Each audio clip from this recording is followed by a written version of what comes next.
TED Talk about chess, revolutionizing chess. And chess is often called the game of kings.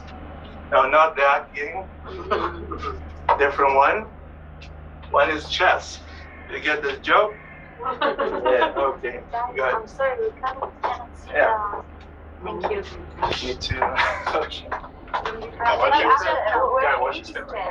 Yes. No, because I don't want to block the board. I mean, like stand to the left of it. Yes. Yeah, you want. There you go. Yes. Yes. I Yes. don't want to be in my comfort zone. Okay, so what is chess? It's typically a type of game played by two players. It's not very complicated in essence, but it ought to be because it's very mathematical. There are 64 different squares on the board, which you can choose to move your pawns. Pawns are different pieces. Have a knight and a rook and a pawn and queen and a king and a bishop. This is the Grandmaster, Gary Kasparov. Nice. You get a point. You get a golden star. Just think. Okay, moving on. No. Okay, so in Cincinnati, Ohio, in 2014, there was a big tournament where a lot of kids from schools all over the country, the US, came to challenge a grandmaster called, not that one, called Maurice Ashley. He's one of the greatest living chess players, American chess players in existence. And they got the chance to try play in a simultaneous tournament. Maurice Ashley will take on all the different competitors. They will set up their boards and he will try to beat them. That clear? Yes. Why?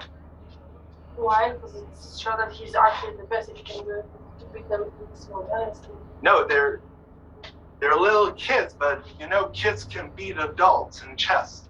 It's not a problem. A simultaneous tournament where everybody sits around in a circle, everybody has a board set up with a position. They set up a different position. And Maurice needs to beat that position. Need to beat the game.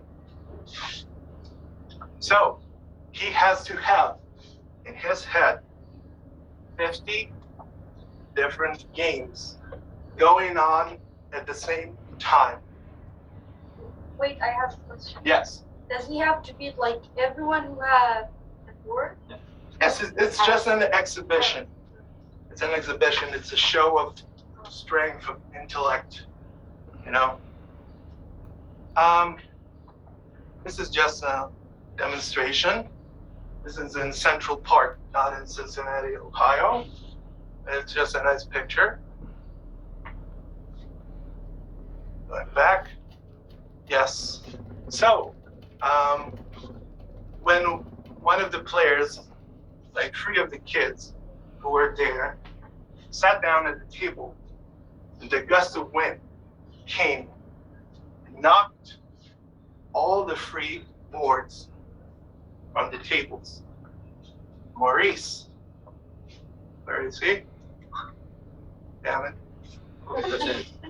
Maurice, the gust of wind, sorry. This is a very nice installation. In art, we call this installation. It's called a gust of wind. All the papers are flying. It's a very nice piece of art. And Maurice picked up the boards, picked up the pieces, and laid them down exactly as they were on the tables. All the pieces. He had 50, this is Cassandra, is a genius from the hit show, or not so hit show, on CBS, I think. The Librarians, which aired in 2014. She could make this complex equations in her head very fast. So like Maurice Ashley, she knew exactly how to solve puzzles and mysteries and to crack codes and thoughts, things along those lines. Okay? I see you're struggling to see the board all the time, so. Okay. So we get to our the core story. This is the story so far as Cody Pomerantz told it. Okay? This is the story. He told that story because he was the one that came up with the idea. The idea with his three brothers. Don't mind the hand gestures. It doesn't mean what you think it means. It's the oath of the Horatii from ancient Rome. Jacques-Louis David. Okay. He was only 8 years old, and his two older brothers, with him together, established a school-wide chess program in schools. The main goal of the program was to get kids to learn through chess, to learn a lot of skills and abilities they wouldn't be able to acquire elsewhere without chess. Okay? This Cody Pomerantz, I know he's not easy on the eyes, but okay. So he had the idea to go to Bengals Stadium, the football stadium, Bengals Arena Stadium in Cincinnati, Ohio, and have the biggest chess tournament that it ever was. But at least 300 different games that kids will play together. Okay? But he was shunned. He was thrown out of every step of every institution, mocked by politicians, radio hosts, and the likes. But he didn't give up. Like Spinoza, that was cast out of his community. This is a beautiful painting of someone from the first stone at Spinoza by Samuel Hirschberg in 1907. Okay? So, gradually, more and more people started to notice his program because he expanded the program to a wider audience and tried different venues and tried reaching out schools directly with no intermediate. And this is just a visual concept of many, many people gathering around to play chess, kids in schools mainly. Okay? So, chess teaches different types of abilities and skills that you can acquire easily, as opposed to a frontal lesson that is given in class. Okay? There's strategy and tactics. This is the old Napoleon, right up to Waterloo. He didn't give up at the end, but he was beaten very severely. Chess requires patience and concentration. It requires a lot of different calculations during the games. You need to check your position. This is a beautiful Grecian urn of Achilles and Ajax playing the chess board game. This scene is depicted in the Iliad. Okay? This is a representation of concentration. This is a great thinker from the gates of hell, a beautiful altar that was done by Auguste hold on, okay? 1880, but he never finished it. Okay. So, you can also learn math through school. Tuvia is nodding yes. Yeah, this is Yes. one of Raphael's stanzas. And La Stanza della Signatura. School of Philosophy. Yes. In the room of Raphael in the Vatican. This is a fresco, which is a wall painting. Okay? So you can learn math. You can learn different kinds of algebra, geometry. This is the school of Athens. Raffaello Sanzio de Urbino. Okay? Great. Math, chess also teaches different critical reading. Okay? It enhances the ability to read esoterically and closely. When one of the schools implemented a different program, a chess program, not the one that Cody Pomeranz established, it's shown within the span of 2 years a 60% drop rate in suspensions in school. Is that clear? Okay. This is a beautiful painting.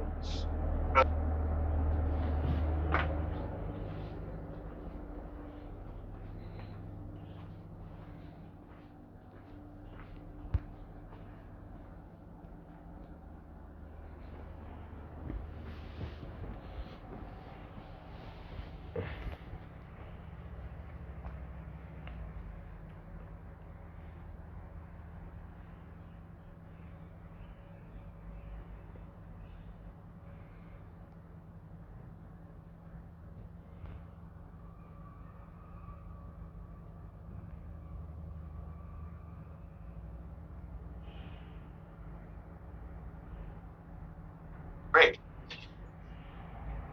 Math, chess also teaches different critical reading. Okay? It enhances the ability to read esoterically and closely.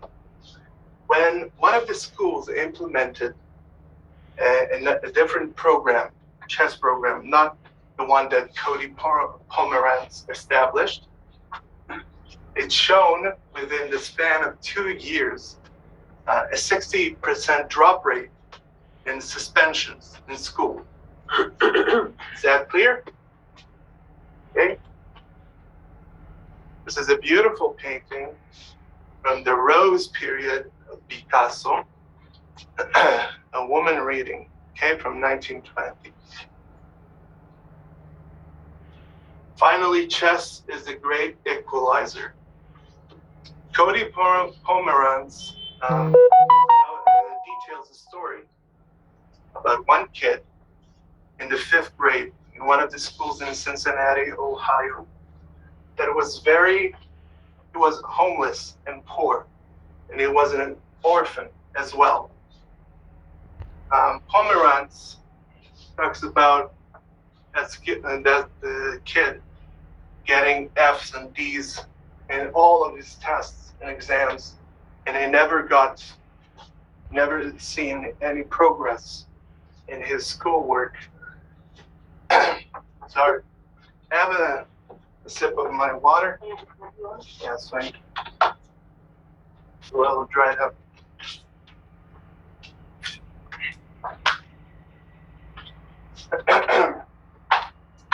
Pardon me. Let's continue. So, at school, started going to the chess program in school, the extracurricular activity at school, and started playing. And one of the days,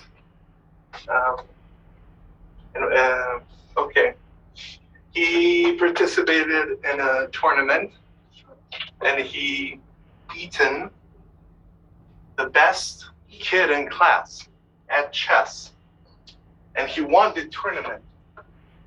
And when he was offered, he was presented with the trophy, he started crying because he said, I never gotten anything in my life. He said to the coach. So chess is the great equalizer. It doesn't matter your nationality, background, race, religion, gender. Chess is great as is.